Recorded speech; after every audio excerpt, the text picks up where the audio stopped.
नमस्कार, आप देख रहे हैं हरियाणा का सबसे बेहतरीन news channel CWB Hindi news, जहां मिलती हैं आपको सिर्फ काम की खबरें। चलिए बढ़ते हैं आज की पहली खबर की तरफ।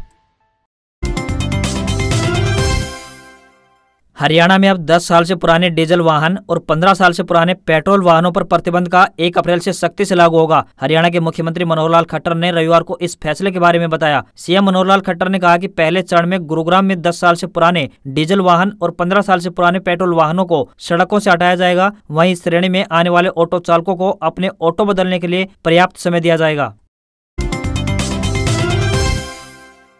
विद्यार्थियों को बड़ी राहत, हरियाणा में बोर्ड नहीं लेगा 5वीं और 8वीं की परीक्षा। हरियाणा में इस सत्र में 5वीं और 8वीं की बोर्ड परीक्षा नहीं होगी। हरियाणा के मुख्यमंत्री मनोहर लाल ने कहा कि बोर्ड की परीक्षाएं अगले सत्र से होंगी। मुख्यमंत्री ने कहा कि CBSE और हरियाणा बोर्ड दोनों की परीक्षाएं फिलहाल स्थगित कर दी गई है। अगले सत्र से 5वीं और 8वीं कक्षा की बोर्ड परीक्षाएं होंगी। मालूम होगी हरियाणा सरकार के अप्रैल 2022 में कक्षा 5 और 8वीं के लिए बोर्ड परीक्षा आयोजित करने के प्रस्ताव के खिलाफ स्कूली छात्रों के माता पिता ने रविवार को विरोध प्रदर्शन किया था।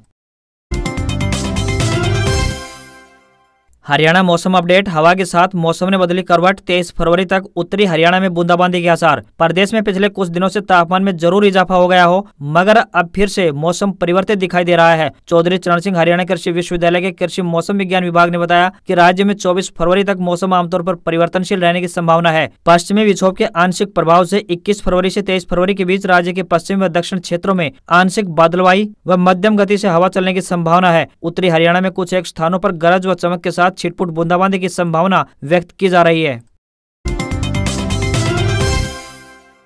हरियाणा में कांग्रेस संगठन पर कब्जे के लिए खास तैयारी में जुटे भूपेंद्र सिंह हुड्डा। हरियाणा के पूर्व मुख्यमंत्री भूपेंद्र सिंह हुड्डा एक साथ 2 मोर्चों पर डट गए हैं। एक मोर्चा 2 मार्च से आरंभ हो रही विधानसभा के बजट सत्र का है और दूसरा मोर्चा कांग्रेस के संगठनात्मक चुनाव में अपने समर्थकों को जिताने का है। प्रदेश की भाजपा व जसपा गठबंधन की सरकार को घेरने की रणनीति बनाने के लिए हुड्डा ने 22 फरवरी यानी मंगलवार को कांग्रेस विधानसभा दल की बैठक बुलाई है। इसके तुरंत बाद हुड्डा लगातार 2 दिन अपने प्रमुख समर्थकों के साथ चंडीगढ़ में बैठक कर कांग्रेस के संगठनात्मक चुनाव की रणनीति बनाएंगे। हुड्डा की कोशिश है कि कांग्रेस के संगठन पर उनका पूरी तरह से कब्जा हो जाए।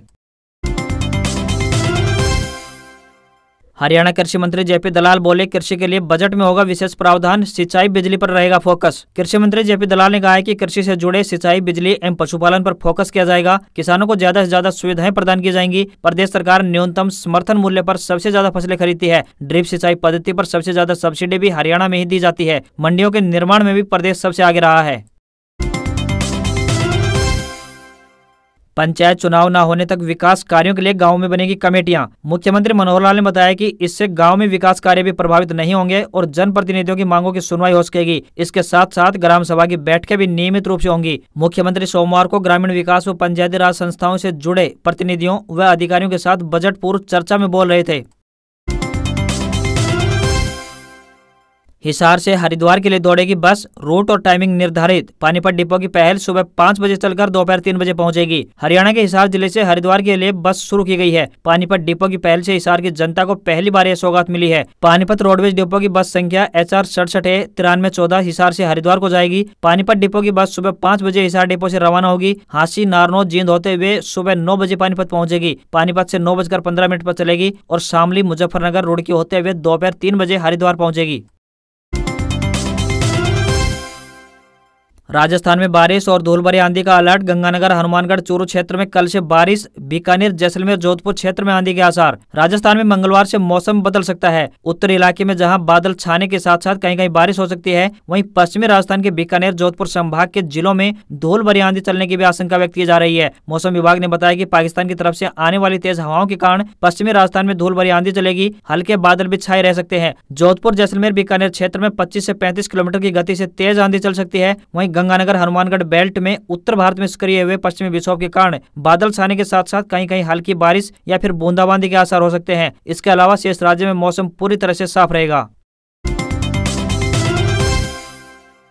Corona updates. पिछले 24 घंटों के दौरान 15,492 नए मामले सामने आए, तो वहीं 206 की मौत। रिकवरी रेट 98.28% पहुंचा। देश में कोरोना के मामलों में लगातार गिरावट देखी जा रही है। पिछले 24 घंटों के दौरान कोरोना के 15,492 नए मामले सामने आए, जबकि 37,775 रिकवर हुए। वहीं 206 लोगों की मौत हुई। अच्छी बात यह है कि शनिवार के मुकाबले रविवार को कोरोना के नए केसेज में 3081 की कमी देखने को मिली है। वहीं मौत के मामलों में 467 की कमी आई है। एक्टिव केस की बात करें तो 22% की कमी देखी गई है। इसी के साथ भारत में रिकवरी रेट 98.28% पहुंच गया है।